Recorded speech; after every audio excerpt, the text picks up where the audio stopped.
28. 28? 28. You cut me off in episode. I did. Episode 28. That's how I roll.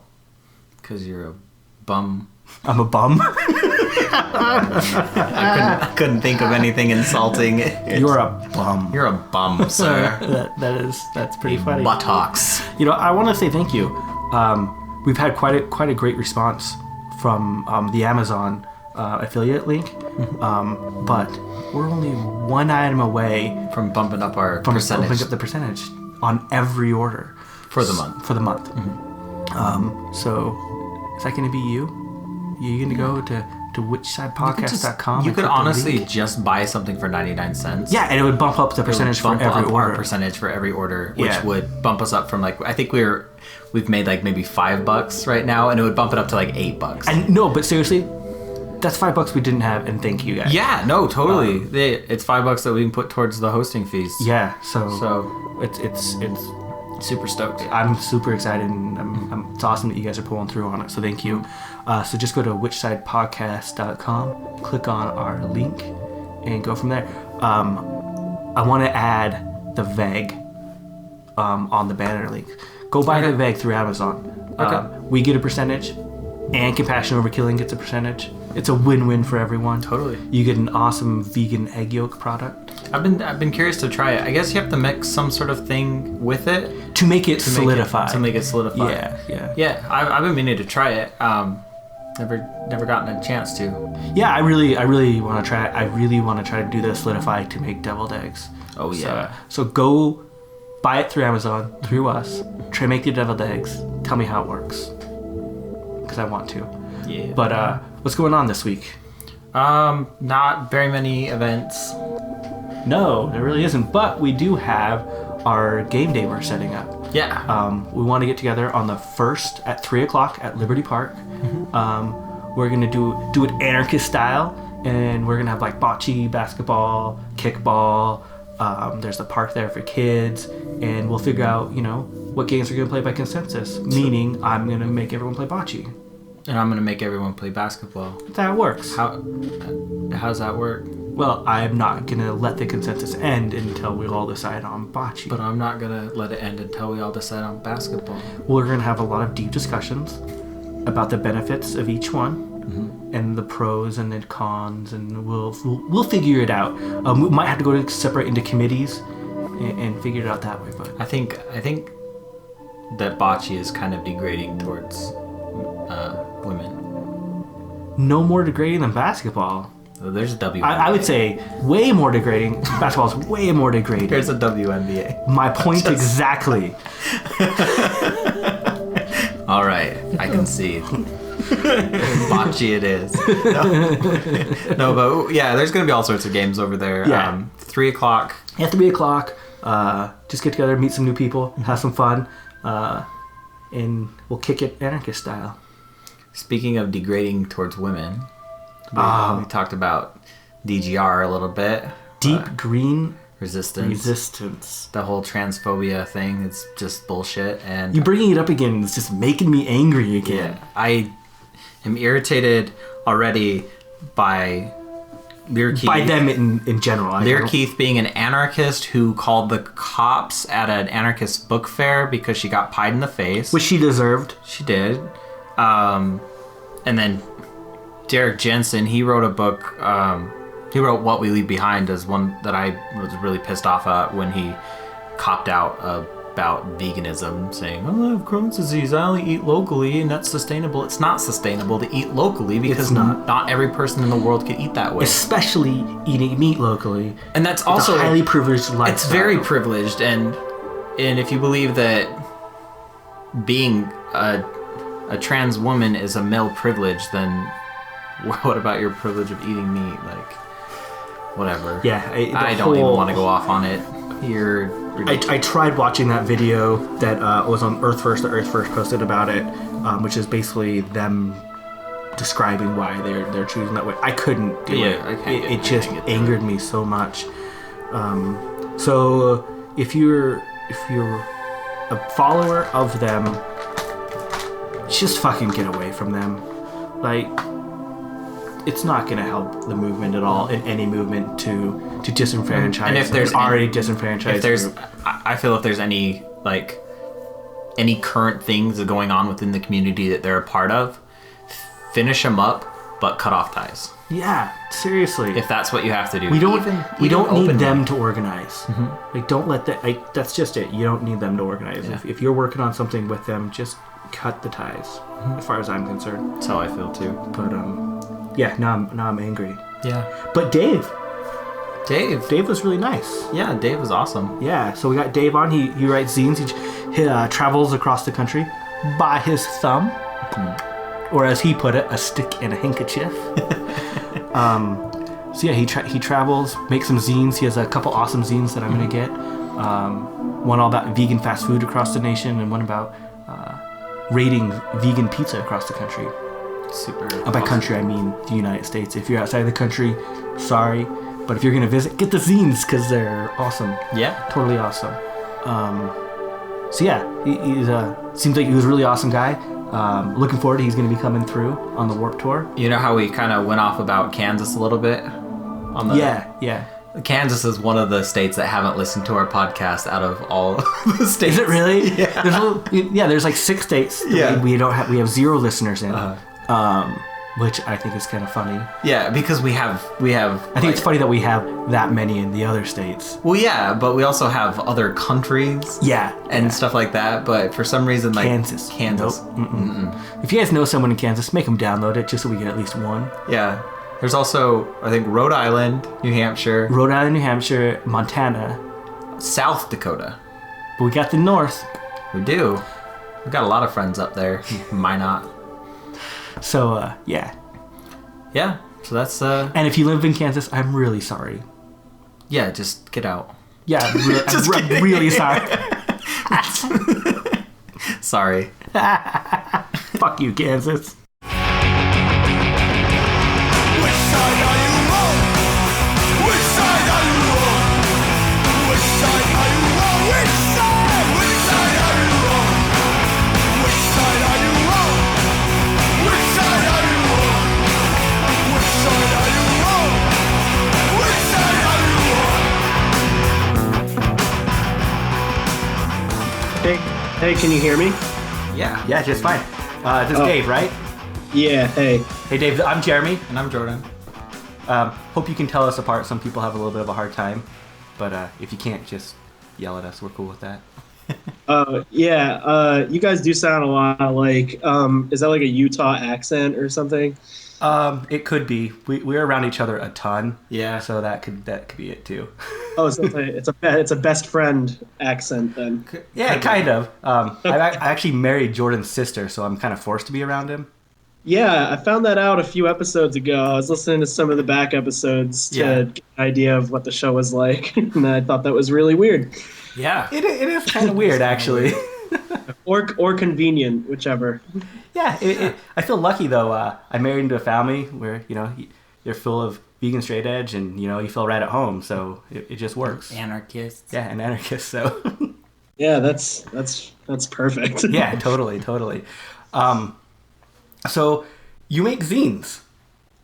Yeah, I guess so. I make zines. I heard that you found out about one of them or something. Yeah, so basically, I've always wanted like a zine or a basic guide of the shit that you have to get when you're traveling, because traveling being a vegan is a pain in the ass, and you never know like what you can get, where you can go. And looking it up, I ran across your zine, which I'm still trying to talk my wife into letting me buy, and and it just seemed awesome. And so like looking at it, you have a zine on fast food across America, and then a zine on vegan pizza across America. Yeah. Like you're a guy of my own heart, like. Oh, I appreciate that. So how did you get started on making zines? I've always loved zines, been a huge fan. We're extremely lucky here in Salt Lake. Our library system has one of the largest collections of zines in the U.S. So we have a lot of access to a lot of them. But how did you get started in making zines? Well, I like reading, and I found out about, when I got into the whole DIY thing, Microcosm Publishing and the Stolen Sharpie Revolution kind of put me on to the concept of a zine.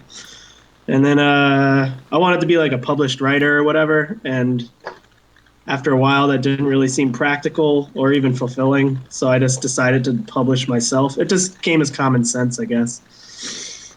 What's been the biggest like stumbling block or the hardest thing about creating this work? Well, at first it was the ridiculous prices at Staples. It's up to 10 cents per side of a piece of paper for black and white now. Yeah. But I found a creative and a legal means to get around that. So now that I don't have to worry about it. So now it's just easy breezy. Oh, that's awesome. I remember back in the day when they used to have the counters. We always could get around that, but I don't know how you do it now. And you don't need to share. I'm okay. No, yeah. Yeah, I don't know if I'm allowed to say on a podcast. Okay. I wouldn't want something like that to be following you, so. Okay. There used to be card method too. You could switch cards out. Cards at out. Kinko's. It was I read about it. You read about it? Yeah. I'll incriminate myself on this one. This was way past statute of limitations. Down by the University of Utah, we used to sneak in behind people and print on their cards where they were like away for a second. That's and then rude. Take them. That is pretty rude. Yeah, I'm not proud of it. Okay. But yeah, we used to do that. What else? Well, yeah, you gotta live with things like that, I guess. Yeah. So you have a zine that I was reading. It's kind of like about hitchhiking across America. Is that right? Yeah.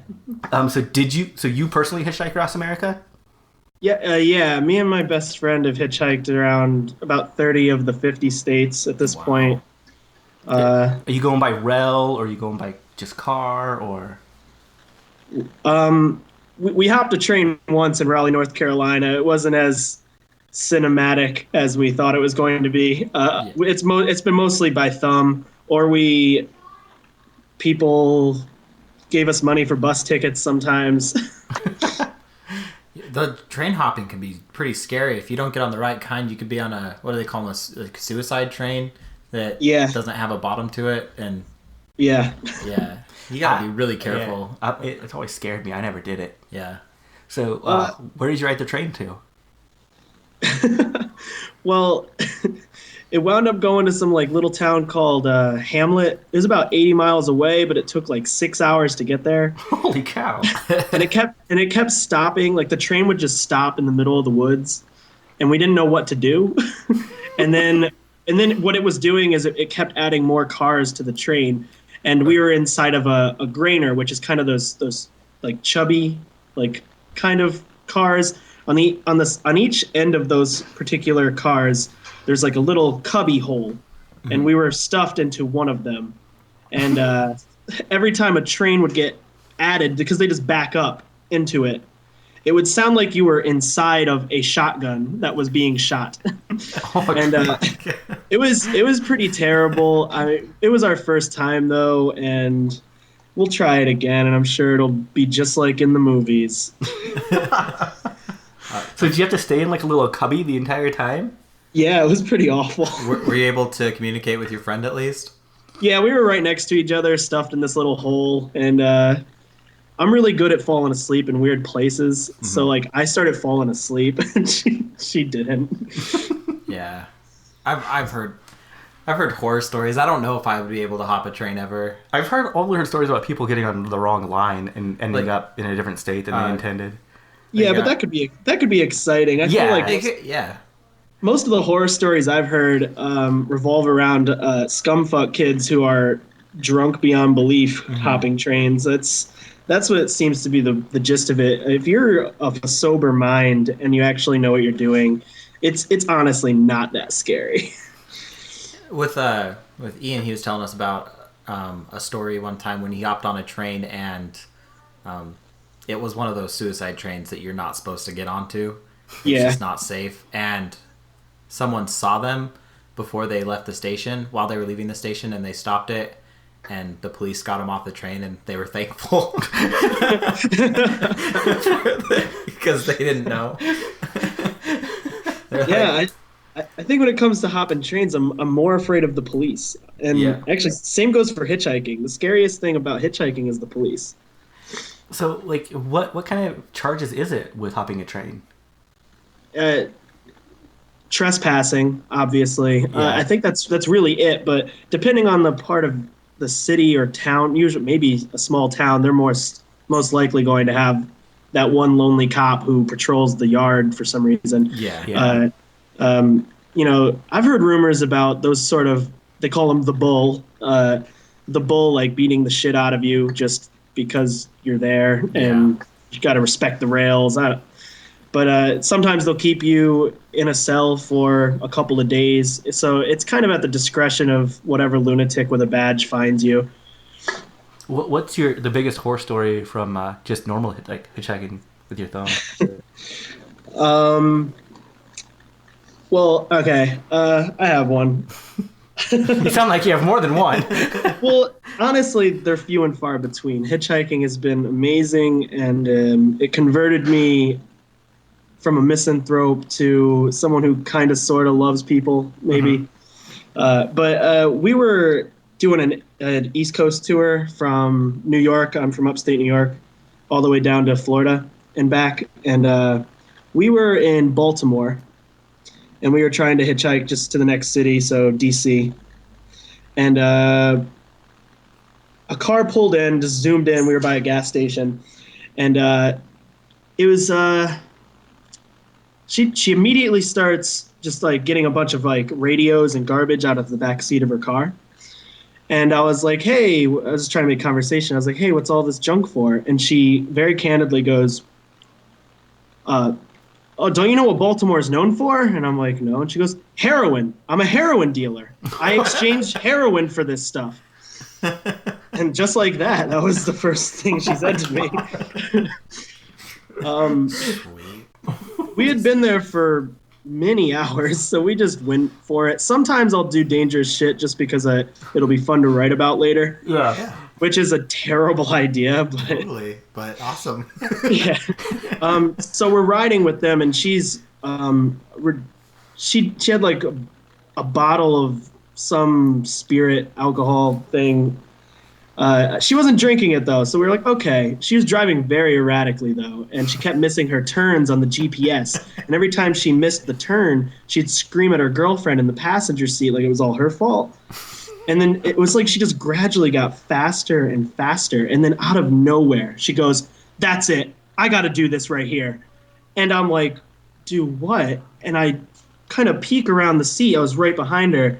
And she's suddenly snorting something off of like while driving, both hands off the wheel. One hand is holding a CD, like a compact disc. And she has like one of those really big red Dunkin' Donut straws. And she's just snorting a line while driving with her knees, I guess, going 100 miles per hour. And me and my partner weren't really sure what to do. Like, it honestly was getting to a point where we thought we had to duck and roll just out of the car. But we didn't, and we survived. And then they decided they were going to a football game. And so they dropped us off in the middle of nowhere just outside of D.C. And it was successful. And there's really nothing you can do about it, I guess. That's That awesome. is honestly, that is the worst thing that's ever happened, actually. It's really pretty good from that, other than that one. You know, most people I've talked to that have done a lot of hitchhiking, I've only done it in state. I've never done it like really far. Maybe because I'm chicken. I don't know. But everyone I talk to that really does it long distances, they talk about the amazing people that they meet and just the genuineness of everyone that they come into, regardless of like where in the country they really are. Yeah, absolutely. Yeah, like I said, it was exactly what I needed when I first started hitchhiking, because I don't really like people all that much. I mean, when you sit in your hometown long enough and you don't really meet the people besides the people you see on a regular basis, it's easy to become, I don't know, jaded about the human race. But once you start getting out there and traveling, it's more often than not, people are pretty awesome. So what do you think leads to that mentality that, you know, like you hate the people around you, but you love the people away from you? I mean, I don't know. Something I realized while traveling is that everybody hates their hometown. Like, I don't know what it is, but on a long enough span of time, you just wind up hating wherever you're from, and you hate the people that you've been friends with the longest. Even if you still love them, you hate them a little bit. Yeah. I don't know. So maybe it's just a basis of comparison. Like, the newness of everything else just makes it seem better. I don't know.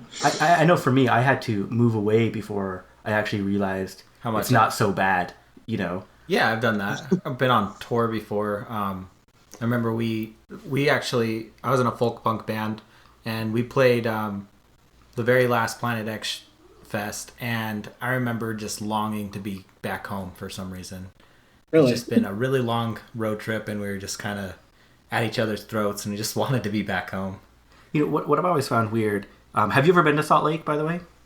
Yeah, we hitchhiked through there. We stayed there for a few days, and I was surprised at how much I liked the city. It wasn't as stereotypically like Mormon run as everyone made it out to be. Well, the actual city is not at all. Like, Yeah, I've noticed. What's great about the city here is that you do have the Mormons, but then you have everyone else, and they all stick together because they're they're all the minority. So it's Mormon and not Mormon, not a whole bunch of little groups. So it creates a great community. What you probably noticed is like we're in a little valley surrounded by mountains. Yeah. Whenever I leave, I'm always like, almost feel like empty because it's like you can see the horizon actually. Like it's really weird. You feel to a little explain. bit secluded here. Yeah, it's Yeah. You feel kind of protected by always being able to see the mountains and So for someone aspiring to travel the world or at least the country, what would you recommend? Just like a slingshot and a thumb? You know? Well, you just need a bandana and a stick, right? and a stick, and that's really all. I don't know. You need a big pack and less things than you probably can imagine. Yeah. Really, anyone can do it. I know so many different people from so many different backgrounds of so many different colors who have hitchhiked like the country, and for the most part, no one has any horror stories. So I really think anybody can do it, and I think that everyone should do it at least once. So other than that, just find an on-ramp, put your thumb out, or a cardboard sign with your desired interstate, and wait. That's it. A lot of waiting, I would assume. It depends on the area. Sometimes you'll get picked up in under a half hour. Sometimes you'll be somewhere for 6 hours. Wow. I've always tried to pick up when I can. Yeah. You should. Yeah. I've met some amazing, strange people that way. Yeah. Yeah. Everyone is so different. You really get a taste of it when you're hitchhiking, whether you're picking up hitchhikers or the hitchhiker yourself. Yeah. The last group I picked up were some dirty little punk kids, and I actually gave them $50 in cash, and I thought with the expectation that they had to stop liking crass. That they had to stop liking crass? Yeah, one of them had a Crash shirt on and kept talking about how much he liked crass. I'm like, I'm not a fan of Crash. You can't like crass. And then you paid him to no longer like grass? Well, that was a stipulation of me giving them money so they could eat, but yeah. What about conflict? Is that okay? Yeah, conflict's okay. Okay. I like Crass's lyrics. I just can't listen to them. I enjoy Crass. I don't know. It's And just one of those things. I like the records too. The record company Yeah. or label or whatever you want to call it. So He had Bjork on it. I love Bjork. Her old hardcore band was on Crass Records, I think. Bjork had a hardcore band? Yes.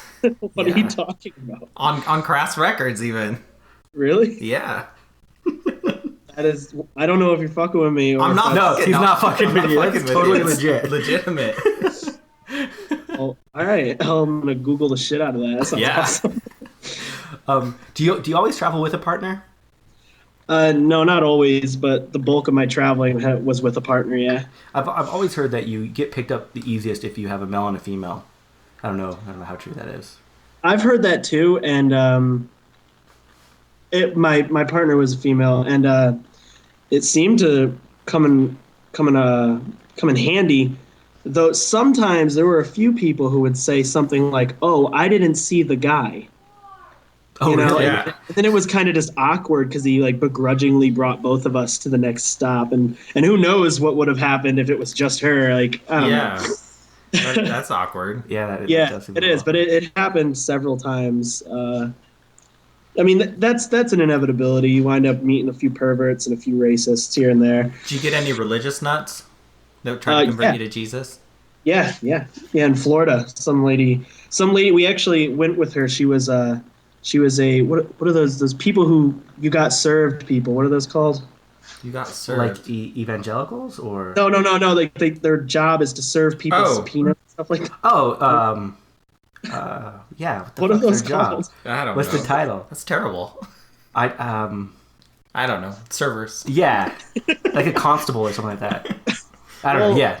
That was her job, and she took us with her on her job while she went to people's houses to hand them bad news. Oh, wow. But and in between, she just tried to talk to us about how we were going to go to hell, but we still had time, you know.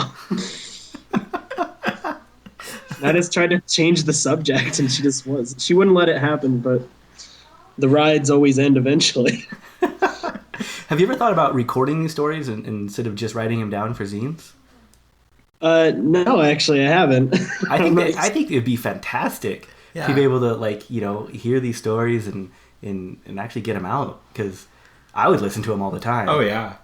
Oh, yeah? Yeah, totally. I listen to my friends tell them. I have written all of these stories down. I keep a blog of, like, everything that's ever happened, and all of it's online. Eventually, it gets converted into a zine. And who knows? Maybe I'll do readings one day. I don't know. I never really thought about it. I would thoroughly enjoy it. I mean, even I don't know if you know the radio program This American Life. They just did one where a guy walked across the U.S. and did basically the same thing. Yeah, I haven't heard the episode, but I heard about that. Yeah, it's an amazing episode. So I highly recommend it. But I would, you know, I'd love to hear like these stories as they're told, you know, so you can hear that crazy religious lady being like, "It's going to hell." Yeah. I mean, I could, you know, talk with my hands a lot and do really bad impersonations of those people. It'd be great. I would totally watch this YouTube channel. I don't. Be awesome. It totally would be awesome. All right, I'll put it on my to-do list then. So how hard is it to put together these zines? That's been like the reason I never actually went forward making them is just it seems so goddamn daunting to like put this down and format it and then try to put it together and then actually try to get people to read it. And how does that process work for you? You know, by any means necessary. I don't know. You like you fold some paper. I prefer tape over glue. The formatting part is not that hard. I just use Microsoft Word and I line it, like I put the piece of paper over the computer screen because I formatted it so it's like the same size. Okay. That's how I know if something will fit on a piece of on the page. That makes sense. I do it in as little a professional way as possible, I'm assuming. I've seen a lot of other zines that are very flashy and screen printed covers, and I'm just doing what I can. Like, they're all black and white, and the worst part is the tediousness of folding and cutting and stapling literally hundreds, sometimes thousands of pieces of paper in a single day. Yeah. That's the worst part. Like, you start getting like a painful like callus on your thumb from folding. How do you distribute them? Like how does that process work? Right now I have an Etsy shop, and that's been really helpful because a lot of people, like the majority of the traffic to my shop actually comes from Etsy, from people just searching the term zines. Mm-hmm. Awesome. But I'm on Tumblr and I have a loud mouth, and for some reason, so a lot of people pay attention to me sometimes. And so I already had somewhat of an internet presence, and that kind of helped. Oh, good. Do you ever go to any of the zine conventions? Oh, yeah. There are a few zine festivals that I've tabled at. I went to Chicago. I've done the Portland Zine Symposium before. The Philly Zine Fest. There's one in Buffalo, one in Rochester. I've done the Richmond Zine Fest in Virginia a few times. I try to do as many as possible. I can't tell you how many zines that I've started and not finished. Like, I think I've only finished maybe 3 zines in my entire life, and I don't know where they are. I think they're lost, and I might have put some up on the zine library on the internet, but I don't think that they're completed even. Like, those ones are like old renditions and not the updated ones, and it's like it's hard. It's for me, it's a hard process to go from start to finish. I start it and then I get disappointed. Oh yeah, no, like halfway through making a zine, you start overthinking everything you've already put in it. Yeah. Like you decide halfway through that it's actually a terrible fucking idea. Yeah, exactly. Like, just turn away while you still can. But thankfully, I have my friends to be like, no, I promise it's cool. Like people are gonna like it, and I just believe it. But you get that from like anyone who's actually putting themselves out there in any creative way. It's like, you know, you feel extremely vulnerable. Like you're putting, you know, literally something out there that's you, and if people say they hate it, they're almost saying they hate you. Yeah. Like it's true. It's scary, but it's really cathartic. I feel like if I'm ashamed of something, I have a tendency to let everyone know about it because it just makes me feel less ashamed. It's like very liberating. You like send it out to the atmosphere, something that you're ashamed of or feel guilty about or feel stupid over. Oh no, yeah, I feel the same way with doing this podcast. Yeah. Like all of a sudden I'll say something, you know, like how we used to do that at Kiko's. Like it's once it's out there, it's just like, okay, I guess it's it's out there. It's out there. Like, it's done. Everyone knows how fucked up my childhood was. Yeah, exactly. That's what it is. But then you find out everyone's pretty much at the same boat. Like everyone's kind of the same. Yeah. We've all done fucked up things. True. Yeah, no, you meet a lot of people who are like, who wind up telling you that they relate to something that you thought only you experienced. Mm-hmm.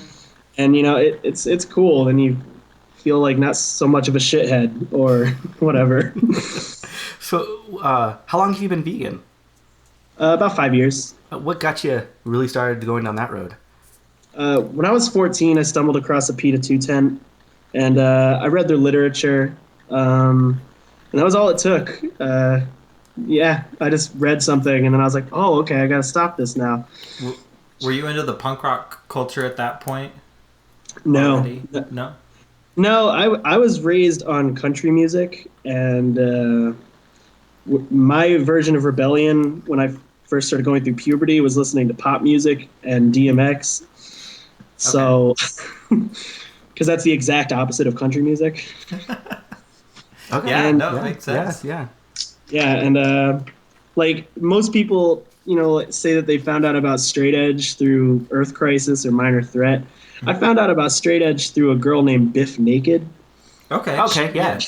Yeah, she does like alternative rock, and she had this song that was on MTV in the middle of the night, and I loved it. And in the video, she had X's on her hands, and I was at the library using the computer, like looking her up, and she explained that, and it resonated with me instantly. So it was kind of like the same year. I was 12 when I started putting X's on my hands because of Biff Naked. That's interesting. Yeah. I was introduced to straight edge because they were in the news a lot here. They were. Oh yeah, I bet. Utah's kind of fucked up. Yeah, we were a little fucked up. I've watched a bunch of the old like vintage news, like about the local murder news and everything. things. Yeah. Like Did you see the 2020 episode on straight edge? Yes. I'm in that. Really? Well, sort of. I'm in the crowd at the Earth Crisis show, so I count that as being it. But I know all those kids. Like I know all of them. I released a record with 2 of them that were in a band. I produced it for them. I tabled with all of them. I know them all personally. So have we ever talked about? Sorry. What? Oh, sorry. I was gonna just ask if Jeremy and I had ever talked about the true story about the straight edge involved murder here. I don't know. That was with a sword, right? What was that? That was with a sword. No, that was a threat. That was that was just an incident with some fucked up frat kids. Okay. But there was an actual stabbing. Yeah, that happened here. Somebody died. Yeah, a 15-year-old kid was stabbed. Well, to be honest, the stabbing didn't kill him. The baseball bat to the head killed him. Then he was stabbed as he was falling, and that killed him. Wow. Yeah. But so I just can't imagine someone getting hit in the head with a baseball bat and before he can even hit the ground gets stabbed. Like, it sounds like some like ninja shit, honestly. Okay, luckily I wasn't at the fight or anything. I was at the show that the fight stemmed from, but I wasn't there when it happened. But it was one of those things where it was a bunch of kids were taunting other straight edge kids and started a fight with a couple outside of a show. One ran back into the show, grabbed a whole bunch of other people, and it turned into a massive brawl. So it was just huge. It wasn't like, one guy ninjaing it. So and this 15-year-old came from California. His parents were trying to get him away from gangs. From gangs. But he came here and started another gang. And so he had to find an enemy for his gang, and that happened to be straight edge kids. Yep. And so there was a lot to it, but yeah. And then the whole Vanilla Ice. Yep. Yeah. I was at that show. Gotta love Utah. Yeah, you got it. Gotta love Utah. Yeah. But Biff Naked got you involved. That's awesome. Like, that's crazy. We actually talked about having her on. Yeah, we've talked. She's talked to us about. We've been working with her, trying to get her on. It'd be really fun. Oh my god, that'd be awesome. I still love her. Actually, she's like straight edge raw vegan, and she's so cool. I gotta be honest. I had no idea who she was until someone's like, "You should get her on the podcast." Well, she's awesome. I think still. So, she's Canadian, so you can't go wrong. Yeah, that's totally true. So, are you into like the punk hardcore scene now, or? No, actually, I'm kind of an anomaly. I don't really like hardcore all that much. Okay. I kind of have spent most of my youth immersing myself in different ideas and just kind of taking the parts I like and leaving, like a katamari of ideas, I guess. Just rolling around and collecting what I like and dispelling what I don't. And I like honestly, that analogy because I play video games. Well, cool. I actually feel jealous of people that can do that because for the longest time I always kept myself so cut off and only I only listened to hardcore music for the longest time, you know. And it took me years before I'd be like, there's amazing stuff out there. Tom Waits is actually what got me like, holy shit, there's something amazing that's not hardcore. So really, I love Tom Waits. Well, I went from ska into hardcore. Ska to punk to hardcore is kind of my transition. So I was always in that really upbeat, happy third wave kind of music. So it was easy for me to get into other things too. Wait, so you got angrier with time? Is that what happened? Yeah, that's what happened. You went from ska to hardcore. I was upbeat, happy, listening to the Aquabats, and all of a sudden somebody gives me... I started, after country music and DMX, I became one of those mall goth kids. So I was all about Slipknot. And, while you guys are probably listening to Earth Crisis, I was listening to Slipknot. No, I had a phase where I was listening to Limp Bizkit and Korn. Okay, there it is, yeah. But that was because of your wife, my sister. Yeah, I still don't understand that. I'm sorry, I just... There's nothing to understand. No. When I was like in junior high and high school, it did infuriate me when people would lump that type of music together with hardcore. I'm like, it's so fucking different. And then Slither came out. Yeah, and then Slither came out. So that is so bad. Well, Slipknot, in all fairness, Slipknot had some sick breakdowns. Do they really? I don't think I've actually ever listened to Slipknot. Well, you're missing out on so much culture and so much. The breakdowns are just so sick. So who's like your favorite band right now? Like, what are you listening to a lot right now? I listen to a melodic hardcore band called A Wilhelm Scream. I've never heard of them. I don't think I've heard of them either. Yeah, no one seems to have heard of them. They're kind of like Propaganda. Okay. Yeah, I love Propaganda. Of course, yeah. They're the only other band. They're the only band that I think sounds anything like Propaganda as far as skill goes. So they're kind of like that with more vocal harmonies than. He's just pissed now. The guy from Propaganda, what's his name? Oh God, you can't ask me that. I have no idea. Okay. I'm just gonna be quiet. But yeah, I listen to a lot of stuff. I really like folk punk. It's cool that you were at Planet X Fest or whatever. It's Folk punk scene here in Utah was really big for a while. I played with Bombs Being Hearts just for a small time, and then I had my own solo, X Acro X. But we were with everybody. I played with This Bike is Bike Bomb, Defiance, Ohio, a whole bunch of awesome bands. That's awesome. Yeah. You guys lost me. Yeah, that's fine. I know the people from Bombs Being Hearts, but that's just because I know them. But Rosa's last show. Oh wow. Yeah. Again, It's because you're dumb. You don't know good music when it hits you in the face. it's totally true. I'll admit to that. So, what was the name of that band that you were saying? I want to look them up. A Wilhelm Scream. Wilhelm Scream. It Yeah. sounds really good. Like it sounds like something I'd be like right up my alley and right into. Yeah, it's like propaganda for sure. Yeah. They're like probably they're not as political, Okay. but they've been my favorite band since high school, since like late high school, and I've seen them live a bunch of times, and I just you know when you find that band and it's like you're falling in love with a girl, and it's just when Birds Suddenly Appear starts playing, and that's what it's been like between me and them for many years, and it's not going away anytime soon, I guess. They keep releasing albums that are as good as the last, if not better, and Well, you're they're lucky. so underrated.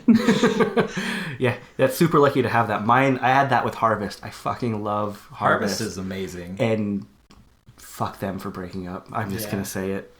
God, A that lot of made me good so bands mad. broke up though. They broke up before Hellfest that they were supposed to play at. Yeah. Made me so mad. When I was a kid, one of my favorite bands, and I still enjoy them. I actually went to one of their concerts probably like a year ago. Was They Might Be Giants. Super random, but it's always awesome. a favorite of mine. They have a kids show now, don't they? I don't know. I think they do. It could. Because they work on Yo Gabba Gabba a lot, don't they? I thought that was the Aquabats. Oh, okay. I'm yeah, getting that's people the confused. Aquabats, I have no yeah. idea. I don't follow this. My wife does. Aquabats does. They Might Be Giants wrote a lot of. Oh no, they have like that science stuff, right? About the sun and Yeah. yeah. And they wrote like the theme for Malcolm in the Middle and Courage the Cowardly Dog and a whole bunch of Yeah. other things. Yeah. Anyway. So have you ever been involved in activism with animal rights or anything like no. No. I feel like when I first got the email about like hanging out with you guys on this podcast, I was like, what the fuck do they want to talk to me for? Like, because you guys are like longtime activists, and I've just been some loudmouth on the internet for a few years, and that's pretty much it. Like, Well, we're just about hanging out. Like we're not about Yeah. like pushing activism or anything like that. So oh yeah, no, I know. You don't have to make me feel better about my own problems. like, I'm still gonna leave the show feeling inferior. Don't worry. oh no, God no. I feel super jealous that like you have the gumption to actually get out there, experience life, and put these zines out for everyone. Like I totally admire that. Like it's something that I wish I had the cojones to actually do. Yeah. Yeah, well, I mean, if I could help somebody stay vegan on the road so they can't make some excuse about freegan donuts or something, that's cool to me. But, How often do you still run into freeganism like on the road? oh my God, all I would the bet. time. God. Everyone is so fickle, especially like with traveler kids. Like they'll say they're vegan. They'll say, yeah, I'm vegan. But as soon as a fucking box of Hostess donuts comes up in a dumpster, they're like, oh, I'm freegan actually. And then they just like, oh my God, it drives me nuts. Yeah, Well, I got to I've admit, the other experienced day that. I found at a convenience store Little Debbie pies that were vegan, and I bought a chocolate one. It was fucking disgusting. Yeah, I buy like 2 of those a year. Yeah. Those are Don't they, they like like beef actually fat in them? No, the Little Debbie Oh. ones are vegan. yeah, they're vegan. And they also make it feel like you've gotten beaten up by somebody after you're finished. I- with them. Why you tell was- me this? Because I- I'm gonna go get one. I ate it and I felt like depressed about myself. Like I took a bite, I'm like, why the fuck am I doing this? Because they're like 500 calories each. I bought one for my daughter. She took a bite and she's like, no thank you. Wow. Right? Yep. And so you ate 2. Yeah, she actually said, I'm going to be healthy. I'm like, what are you saying about me? Like, I laughed. Yesterday, we grabbed popcorn and she grabbed no, kettle corn. Oh, yeah. Sugar-coated kettle corn. Yeah, she grabbed some peas out of the Snow fridge. peas. She's like, I'm going to be healthy. I'm eating snow peas. She makes me feel like shit. She makes me feel so inferior. So, what are some of the, without, I guess, giving away your zine completely, but, like, what are some of the places that you could go on the road that's, like, fast food, vegan stuff that's, like, not your typical Taco Bell? I mean, we made the zine because we kept finding ourselves at truck stops. So more often than not, we were either eating at Subway or Denny's. Okay. What's a Denny's? What's a Denny's? Yeah, I don't think... I've been probably 15 years since I've been in a Denny's. Oh. Well, they actually just switched over their veggie burgers to an all-vegan garden patty. Serious? Oh, wow. Yeah, and you can get... Like, you can do, like, a build-your-own slam sort of thing and just get, like, bread products. You can get plain toast with fruit, with some hash browns, and I like to put syrup on the hash browns. Like, I'm totally on Sounds this. good so yeah, far. I'm- So far, yeah, so and good. they also have this new veggie skillet, and if you just ask for it without eggs, and in place of the eggs, more red potato. It's like you get this nice little stir fry of broccoli and pepper and onions and potatoes, and yeah. I had no idea. Like, I passed that up so many times. I'm like, Yeah. fuck them. They don't have anything. Yeah, I didn't even think their hash browns were vegan for a long time. Like, I thought they cooked them in butter or something. No. Oh, That's awesome. That's Good I'm to know. stoked to hear that. Yeah, way good to know. Yeah, so, Yeah. what are some surprising things that we might not know? Every single bagel at Dunkin' Donuts contains L-cysteine. Are you serious? Yes, every single bagel. I've The never only been there, thing- but that's good to know. Yeah. Oh yeah. Do they have Dunkin' Donuts over there? I don't even They're know. building one for the first time here. Yeah, they don't have Okay. them right here in the city, but they're all around in neighboring states. No, they're going to be. There's one they're that's building building, one? like, right across from the library. Exciting. Yeah, I'm super excited. Can't Yes. wait. Yeah. So all of those have L-cysteine. We found this one place. I think it was some restaurant called Hula Hands. And it's a chain. I've never been to one, but their green beans contain gelatin, dairy, and beef. What? Huh? Yeah, they're green beans. Yeah. Yeah, that's... Holy, like, I don't even know what you would... I can see the beef broth, maybe, like, cooking in, like, beef broth. Yep. I don't know about the gelatin, and maybe the dairy is the butter. I don't know. Gelatin. Yeah, that's... Yeah. I'm totally perplexed by that. Yeah, me too. Yeah. Wow. Yeah. So, what's the best pizza place just for vegan pizza? You seem to be an expert on it, so I need to know. Oh yeah. Over our travels, we've eaten about 30 different vegan pizzas. 20 of which were in the span of 3 months. Holy Uh, crap. Awesome. Yeah. My favorite vegan pizza is in a small chain called Mellow Mushroom. Have you ever been to one of those? Never even heard No. of it. Okay, they're a small chain, and they're kind of just like around the Midwest and South, like Southern East Coast area. They're from Atlanta, Georgia, and all of their facilities are different than the other. They have like unique local art, and their mascot is an anthropomorphic mushroom who is stoned. Okay, that makes sense. But every single one of their facilities has vegan pizza, and you can get barbecue tofu on it, and it's Oh. just Wow. I don't know. The sauce is perfect. The crust is like, it's not wheat, but it tastes as good as wheat crust does. And the tofu is not flavored, but you get these like blocks of just nice baked tofu with you can get barbecue sauce, nice and tangy all over it. Oh, I love it. They're my favorite place. Do they use vegan cheese or there's no vegan cheese? Yeah, they use Daya. Okay. Huh. And the cool thing about them is that if you stumble across one of their things, it's been consistent. I've been to like 8 of them around the country, and they're just consistent. You know exactly what you're gonna get. It's amazing. That actually Awesome. sounds way amazing. Yeah, if you're ever around the Midwest or East Coast, look up a Mellow Mushroom and try them, and then laugh at all of the stoner References. innuendo that's around the place. Yeah. The only thing that's gonna make me have a hard time, I have a hard time with Daya cheese on pizza. Do you? I do. I'm one of those weird ones. I strongly prefer Follow Your Heart on pizza. Yeah. Are you just sticking to your roots, or No. And like maybe what it is like it was so long before there was a decent vegan cheese. So like we never had vegan cheese for a good 15 or so years. Yeah. And then the Follow Your Heart came out and it was really good. And you talk to people who haven't been vegan for very long, where they try Daya, they say it's very similar to real cheese, consistency and everything.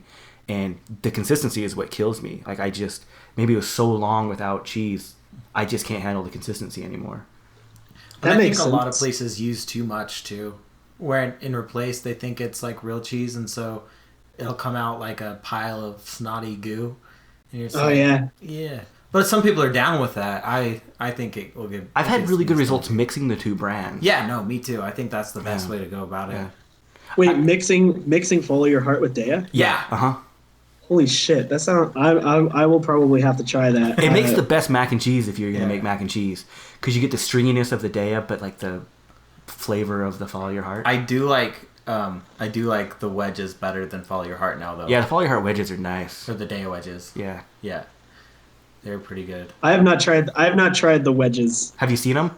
Yeah, I've seen them. I heard that they're best used for like mozzarella sticks if you're that ambitious. I like the Havarti I always use to cut up for like crackers. Yeah, I use it on crackers. We did that at poker night once, so it was really good.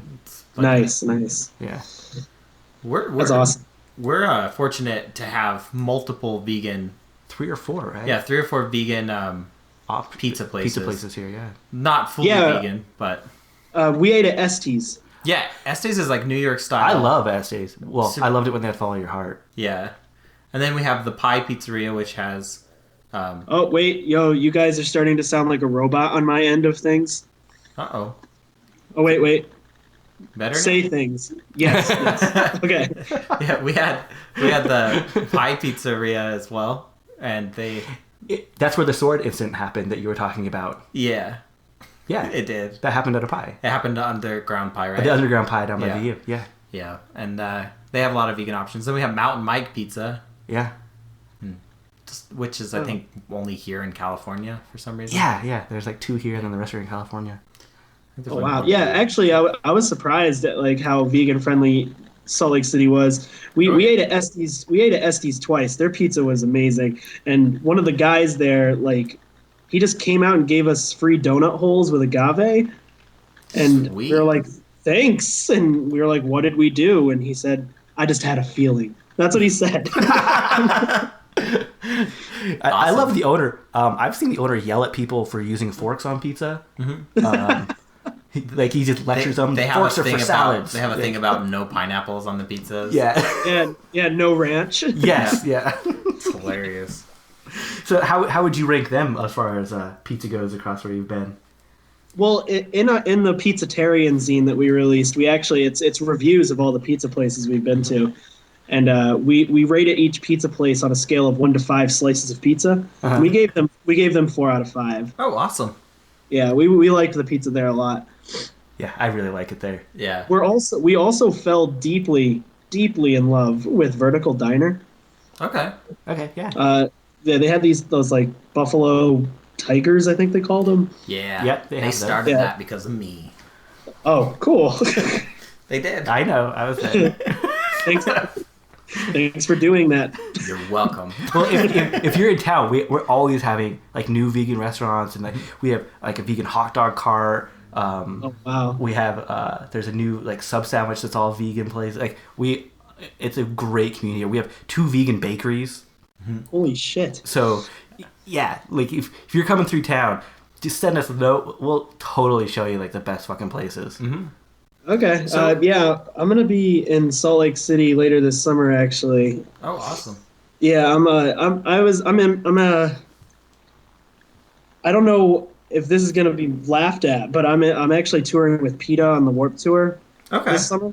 I've done it. I've done it. Okay. Well, I just know that they're like puppy killing sexists like online a lot nowadays. So I'm like, really, I agree with without that. a doubt. I'm almost afraid to say it. I I think I love that they're out there and the presence that they have, and I love that they enable activists to do what they do on those type of things. I just don't love everything they do. Yeah, that's fair. I think that's fair. You know. Yeah, no, I think it's fair too. I was gonna ask you, when you're traveling, do you usually stay at like collective houses? Like, did you stay at like maybe Boeing or something when you're here? Absolutely not. No. Yeah. Okay. Me and my partner, after a while, we got really sick of running into other traveler kids. Okay. It took us maybe less than a year to become completely jaded about the punk scene, because everyone was so fickle and half-assed about everything. So we actually, when we were traveling, we slept outside almost every single night. So we would find just like the first clearing. We've slept in a lot of weird places. Do you bring like a tent with you, or you just under the stars? Yeah, just under the stars with our sleeping bags. God, I am so jealous. I've done that in Kansas, and it was not a good time. Well, it was Kansas, so very true. Kansas. We and Kelly were talking about this. Kansas is one of those few places I've never been to Kansas because I've never had a reason to. If I have to drive somewhere and go through Kansas, I think I will detour 100 miles just to bypass it. That is totally fair. Yeah. Kansas. We were actually trying to convince ourselves that we should take a trip to Kansas and then just find something good there when we get there. Good luck.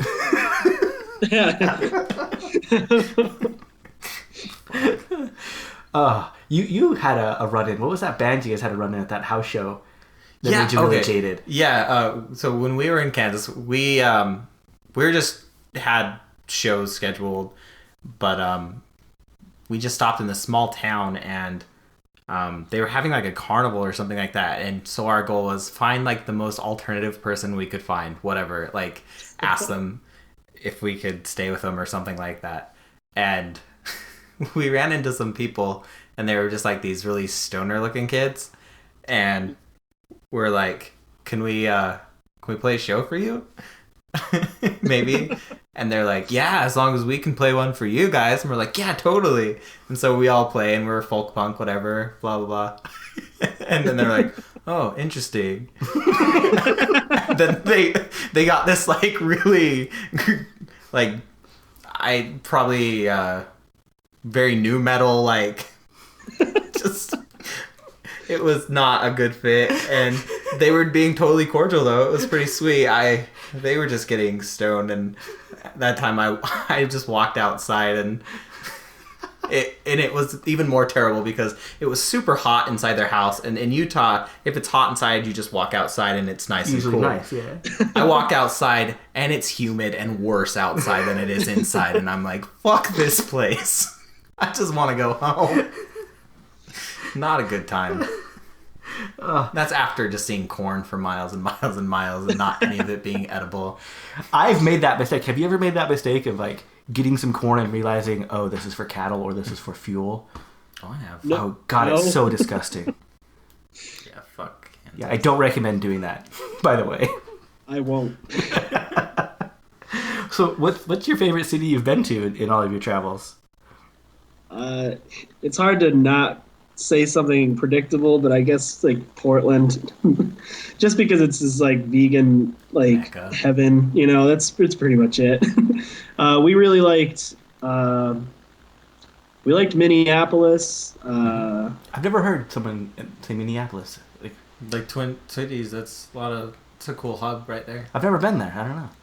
Yeah, no, it's really cool. It's really pretty. The drivers there are very cordial. Like, that's just something I noticed. Really? Yeah, they stop at yellow lights. So I noticed that in Texas a little bit. you know, we like Richmond, Virginia a lot. Philadelphia. The West Coast is generally just really awesome. The last time I was in Philly, I went to this little place called Mother's. I don't know if it's still there. They had amazing Philly cheesesteaks and. I feel like I've eaten at a lot of places in Philly because it's very vegan friendly. I've never heard of that place though. That was, to be fair, that was like 13 years ago. Oh, So, okay. Yeah, I mean, it was quite. All I remember is they were across the street from the Art Institute, and they had a lemon coconut cake that was to this day probably like in my top 5 cakes I've ever had in my life. But I'm a cake person. I love cake. I might Cake be a judge for a pie thing. I'm excited about it. Yeah. All vegan pies all day long. I can't wait. I'm gonna make one just so you will vote for it. I won't vote for it. God damn you. I'll vote for it. Yeah. I'm seriously gonna make a vegan grasshopper pie. I'll eat it Yeah. and judge you poorly. So So we usually do a poll every week. This week's was, how do you politically identify? Yeah. So how do you politically identify? I guess veganarchism is what I clicked when I saw it. Well, that was the number one. The number one with almost 12% of the votes. which That's is pretty cool. Yeah. which is funny because that's not really a high percentage for being the top one. Well, it's No. well, you know how the culture is, they so subdivide Yeah, we themselves. do subdivide. I was surprised how long that list was. Usually, But if you add in Green Anarchists with that, Green Anarchists got almost 9%. yeah, and So anarchist got 11. 11% of the vote. Just plain. Feminist about 9%. My favorite out of this entire thing. So there was 4 others, and one of the others was Jew. And that's just that has to be like Reddit or something. It has to be, because I'm like, what the hell? Because I know that our Mayday episode got put up on Reddit. Yeah, it was put up on Reddit. And so I think maybe somebody off of Reddit is like, well, they got motherfucking Rockstar as well. Yeah, got that one. Conservative ultra leftist, and then just green. And then Green. Those were all the others. What I loved is that we had 0 Maoists and 0 capitalists. That's good. That's a good sign. I think that's a good sign, personally. Yeah. Yeah. That one kid must have not come to the website. Oh, yeah, that Maoist kid you were talking to? God, that guy was fucking weird. Yeah. Bless his heart. The guy from the Mayday. Right? Yeah. Yeah. Yeah. You didn't see him in person and talk to him longer. Yeah. I didn't have a problem with him. You know. I would gladly have longer conversation, and so he could see the errors of his ways. I said something like, "Have you talked to the socialist yet?" Yeah. But I said it in a derogatory way, and one of the socialists heard, and he came up and introduced himself. He's like, yeah, he talked to me. Yeah, he talked to me. But I'm just like, oh, I didn't mean it in a bad way, but I totally said it in a bad way. It was funny. But we had 7% of the people said they were socialists. Yeah. So, yeah. State socialist? I didn't classify that. Yeah, you didn't classify that. Same with communists. No, damn. We had 3% say they were communists. But no Maoists. No malice. No Maoists. No Maoists. Yeah. He didn't even listen to the show to No. see if he was on it, I guess. What a dick. Bless his heart. Bless his heart. That makes it okay. Fun fact about me, I have a Maoist bag in the trunk of my car at all times, filled with water. Was he the one that said religion's death? Religion is poison. Religion is poison. Religion is poison. Which See? I would agree with. I'm fine with that. Yeah. I'm a Maoist. Just kidding. Just kidding. Oh, I have that recorded. I'm not. It's never going to go away. Oh, well. Half people confuse our voices anyway. That's so weird you would say that, Jeremy. So how did you get hooked up with PETA?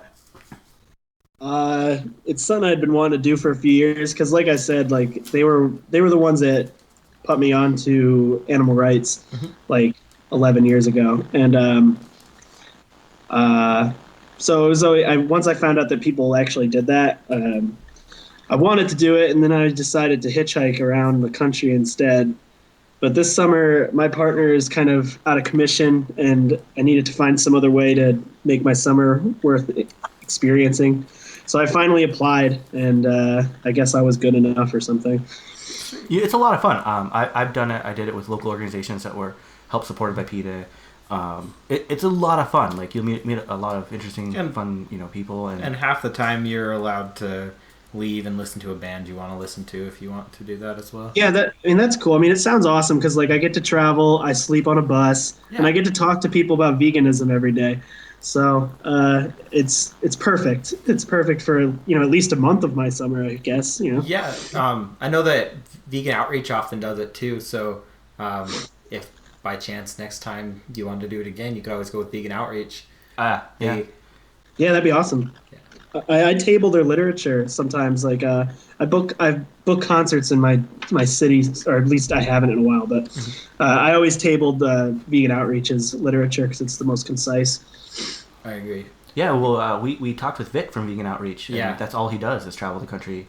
That's awesome. Yeah, I love the white vegans. Yeah, I think they're fantastic. But no, I'm super excited for you to actually be able to get out there and do that. Especially since you said you haven't really done other activism. I think it's a good way to get into it because it's very rewarding. You can see change happen. And it's not, and I know firsthand that it's effective. Yeah, exactly. So that's amazing that's, what turned you to go. Like it's heartwarming to me that knowing that those actions really work, even though I've heard so many stories of it, it always just makes me feel really good, that I've actually done that. How many people have maybe I've turned on to that I don't know about. Yeah. I think that the whole online activism thing is kind of stigmatized in an unfair way. I think these kids, like me included, who like sit on Tumblr and only talk about veganism or anarchism on their blogs, it does resonate with people. It does impact people. I've had countless individuals come to me and tell me that reading something I said on a blog somewhere got them to go vegan or to start reevaluating their life and where they stand in it. So I think that words are still very powerful. Not everyone necessarily needs to be a member of the ALF to make a positive impact or a significant one even. Oh, most definitely. Yeah. I'm right there with you. Mm-hmm. Well, we've been going for about an hour. Yeah. It's been fun. So yeah, you guys are pretty cool. Yeah, thank you. I feel the same way, and I try. I don't follow the Warped Tour schedule, so send us an email when it's coming through. I'll make sure to go and introduce ourselves. Oh yeah, yeah, definitely. And if you guys want a zine, I'll send you a zine. Awesome. I'd be down. You don't need to buy it. That would be totally awesome. But I still feel like I'd have to pay you. Like, it's totally, like that you created this thing, But I will gladly take one, but I still would like to pay you somehow. So. Well, yeah, I mean, you let me on your show, and that made me feel special for like an hour. So that's cool. But speaking of your zines, before you go, how can people get your zines? How can they get in contact with you? You have a blog, you have your zines and Etsy shop. Do you have a Twitter account? How can people get a hold of you? All my zines are sold on Etsy at etsy.com/shop/Dsicomfort. Okay. And I'm on Tumblr at Head and Stomach Ached. Head and stomach ached. With a D. Okay. Yeah, with a D. Okay. That's pretty much it. I don't really do Twitter. I'm too wordy for character limits. Understandable. Yeah. That's but if anybody wants to pay for my zines, it's really cool. Fast Food Vegan has been very successful, and I'm stoked that so many people thought it was as necessary as I did. Well, there's such a hard stigma about going to fast food places and but we have to sometimes. There's no other option. So I think it's fantastic that someone actually got out there and did that. So my hat's off to you. Yeah, so. I thought it already existed. I remember Googling it because I thought it just would exist, and it didn't. So me and my friend put it together. That's totally awesome. So everyone should check that out. Go order yourself a copy. So they should. They totally should. High quality. Yeah. $2. $2. Everyone should have $2. Yeah. Yeah, I would think. I hope. The economy, man. And if you don't, Let me know. I'll give you $2. For $92. My wife's saying You have more than that right there. I see it. Shut up. that's my daughter's money. For real, that really is. Your daughter could buy it for you. Yeah. She probably could. She should. I'll ask her. I'll definitely ask her. Okay, well, thanks for letting us steal you away on Mother's Day. I hope we weren't pulling you away from anything important. So Not at all. Yeah, no, it was cool hanging out with you guys. okay. Well, thank you, sir. Have a wonderful night. Yeah, you guys too. Okay, see you, man. Yep, Bye. Due to financial situations, Which Side Podcast has sort is sold out and needs your money. If you are going to purchase anything online, please click through the Amazon Hypertext Transfer Protocol code on our worldwide webpage, whichsidepodcast.com. Thank you for your continued support. 011001100110111010100100011011101110111 fuck shit damn.